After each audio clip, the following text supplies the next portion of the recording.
Hello friends, in this lecture video we will study about the Loeffler boiler. Loeffler boiler. Loeffler boiler is a high pressure water tube boiler using forced circulation. Loeffler boiler છે high pressure water tube boiler છે અને એમાં જે circulation છે એ force સર્ક્યુલેશનથી છે. It is consist of two super heaters. તે બે સુપર હીટરનું બનેલું છે.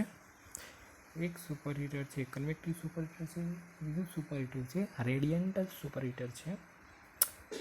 અહીંયા વર્કિંગ જોઈએ આપણે કે feed water with the help of a feed pump is passed through the economizer on its way to evaporating drum.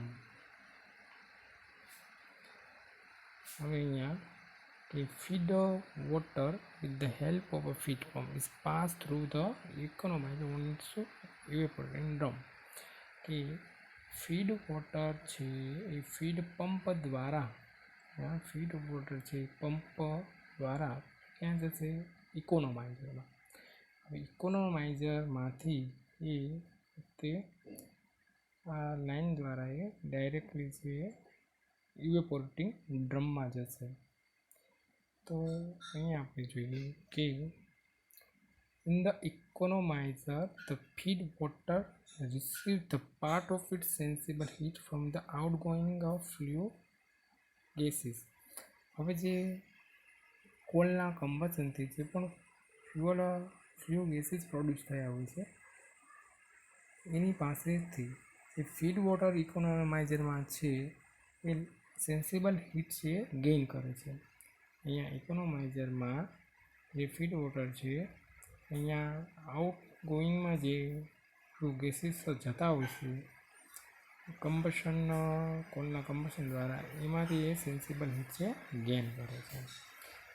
તો અહીંયા જેનું ટેમ્પરેચર છે ઇન્ક્રીઝ થાય છે એના લીધે. અહીંયા આપણે જોઈએ કે અહીંયા આઉટલેટમાં આપણને કે સુપર હીટેડ સ્ટીમ છે એ પ્રોડ્યુસ થઈ હોય ત્યારે અમુક પર્સન્ટેજ છે એ ટર્બાઇનને ચલાવવા માટે છે, બાકીની છે એ અહીંયા આપણને ઇકોનોમાઇઝરમાં મળે છે. તો અહીંયા જે બંનેનું મિક્સર થાય છે તો એ ચાલો જોઈએ કે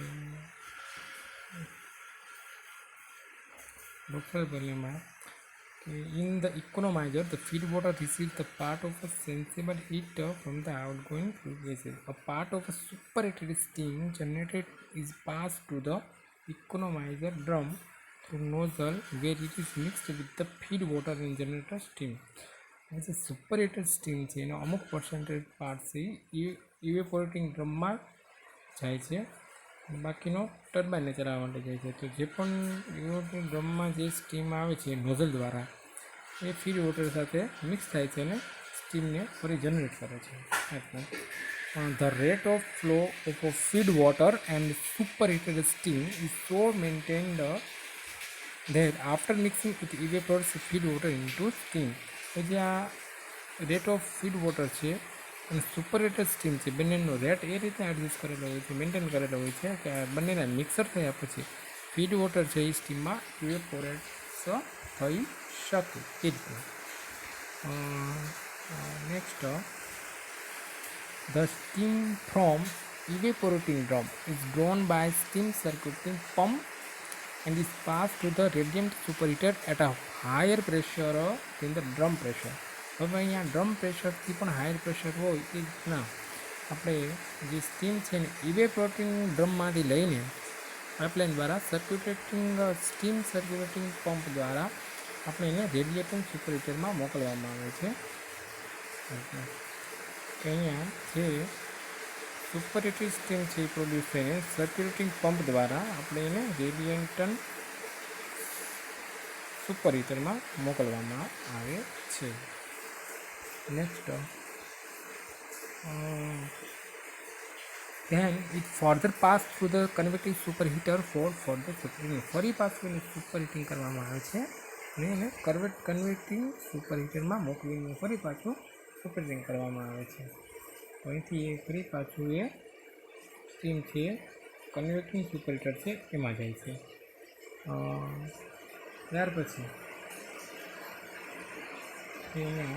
about 30 to 40% of this superheated steam is supplied to the steam turbine for expansion work. હવે આપણે જે પણ કન્વર્ટેડ સુપરહીટરમાં જે સ્ટીમ પ્રોડ્યુસ થઈ રહ્યું છે એની 35થી 40% જેટલી સ્ટીમ છે એ સ્ટીમ ટર્બાઇનમાં એક્સપાન્શન વર્ક કરવા માટે પ્રોડ્યુસ થાય છે. ત્યાંથી આગળ આપણને પાવર પ્રોડ્યુસ થાય છે. હવે the remainder is pass to evaporating, અને બાકીની જે પણ હીટ સ્ટીમ છે એને ઇવેપોરેટિંગ ડ્રમમાં ફરી પાછી મોકલી દેવામાં આવે છે.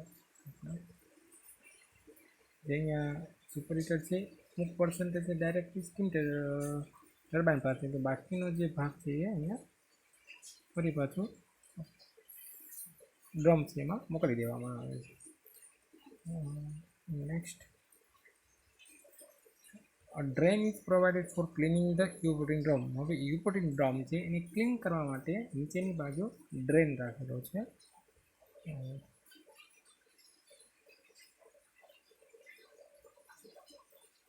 Blower draws cold air from surrounding where it is heated in the air preheater by the flue gases, and heated air is supplied to combustion chamber. હવે અહીંયા બ્લોઅર છે એ પોતે કોલ્ડ એરને વાતાવરણમાંથી લે છે અને પોતે જે એર પ્રિએટર છે એમાંથી પસાર થાય છે અને ત્યાં એર પ્રિએટરમાં જે ફ્લુ ગેસીસ છે એના દ્વારા પોતે હીટેડ થાય છે કોલ્ડ એર, અને ડાયરેક્ટલી જે હીટેડ એર છે એ પછી કમ્બશન ચેમ્બર છે બોઇલરની એમાં પહોંચાડવામાં આવે છે. હવે આ બોઇલરની વાત કરીએ આપણે કે boiler can generate steam to 1 lakh kilo joule per hour up to pressure of 150 bar. કે અહીંયા જે બોઇલર છે એ 1 લાખ કિલો જૂલ પર અવર એટલું કેપેસિટીનું સ્ટીમ જનરેટ કરે છે, અને એનું જે પ્રેશર છે 150 બાર જેટલું પ્રેશર હોય છે સ્ટીમનું. હવે આપણે આમાં જોઈએ કે ફીડ વોટર છે એ પહેલાં ઇકોનોમાં જન્મ થાય છે ત્યાંથી ફ્લુ ગેસીસ છે જે કમ્બશન દ્વારા કોલના એ પાસેથી સેન્સિબલ હીટ લઈને તે ડાયરેક્ટલી ક્યાં જાય છે, સુપર હીટેડ જે ડ્રમ છે ઇવેપોરેટિંગ ડ્રમ ત્યાં જાય છે. હવે ઇવેપોરેટિંગ ડ્રમમાંથી એ પોતે ઇવેપોરેટિંગ ડ્રમમાંથી એ જે ફીડ વોટર છે જેને બંનેનું mixture steam plus feed water એ બંને સર્ક્યુલેટિંગ પંપ દ્વારા અહીંયા રેડિયેટર સરફેસમાં થાય. હવે અહીંયા રેડિયન્ટ સુપરહીટર છે ડાયરેક્ટલી જે કમ્બશન ચેમ્બર છે એની પવ છે એટલે ઉપર જ છે, એટલે ડાયરેક્ટલી એ હાઈ ઇન્ટેન્સવાળી હીટ છે એ બધી ગેઇન કરી શકે છે. એટલે અહીંયા આપણને જે feed water plus steam water છે એ ડાયરેક્ટલી આપણને શેમાં ટ્રાન્સફર થશે, સુપરહીટર સ્ટીમમાં. આવે આ સુપરહીટર સ્ટીમ ફરી પાછું એ સુપરહીટરમાં જઈને જે હોટ ગેસીસ ફ્લુ છે કમ્બશન દ્વારા પ્રોડ્યુસ થાય એની પાસેથી હીટ લે છે અને ફરી પાછું વધારે સુપરહીટ થાય છે, અને એ સુપરહીટ થયા પછી એ સ્ટીમ છે એ સ્ટીમ ટર્બાઇનમાં 35થી 40% જાય છે, અને બાકીની જે સ્ટીમ બધે છે એ અહીંયા જે ડ્રમ છે એમાં પાછી ફરી પાછી આવે છે. તો રીતના,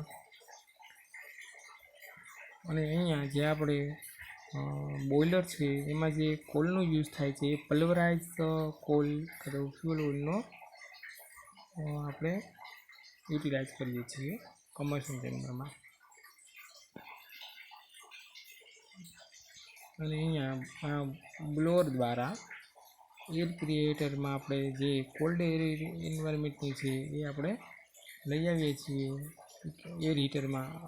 એર ક્રિએટરમાં, અને ત્યાં એ કોલ્ડ હીટર છે જે ફ્લુ ગેસીસ એના દ્વારા હીટ મેળવીને એ પોતે હોટ થાય છે, અને એ હોટ એર છે એ આપણે અહીંયા ફરી પાછું જે કમ્બશન ચેમ્બર છે એમાં કોલના કમ્બશન માટે મોકલવામાં આવે છે.